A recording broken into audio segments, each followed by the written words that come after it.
সাম্প্রতিক সময়ে সবচেয়ে বেশি দুর্নীতি হয়েছে বিসিবিতে। সিসিডিএম চেয়ারম্যান আদনান রহমান দীপনের অভিযোগের ভিত্তি দেখেন না বিসিবি সভাপতি আমিনুল ইসলাম বুলবুল। ঢাকায় সাংবাদিকদের একটি অনুষ্ঠানে প্রতিক্রিয়া জানিয়েছেন তিনি। সুষ্ঠু ও পরিচ্ছন্ন বিপিএল আয়োজনে মনোযোগ বোর্ডের। এই বিষয়গুলো গুরুত্ব পাবে বুধবারের বোর্ড সভায়। আলোচনায় থাকবে বোর্ডের পুরো অর্গানোগ্রাম। ঘরোয়া ফ্র্যাঞ্চাইজি লিগের আসরে বিভিন্ন দলে খেলবে জাতীয় দলের ক্রিকেটাররা। এর মধ্য দিয়েই প্রস্তুতি সারবে টি-20 বিশ্বকাপের।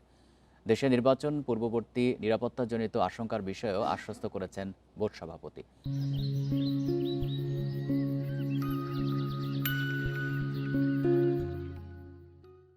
প্রতিটি স্তরে একাধিক নিরাপত্তা বাহিনী সক্রিয় থাকার কথা জানিয়েছেন। গেল 15 বছরের তুলনায় গত 6 মাসে সবচেয়ে বেশি দুর্নীতি হয়েছে এমন অভিযোগের আইনি কিংবা যৌক্তিক ভিত্তি দেখেন না সভাপতি।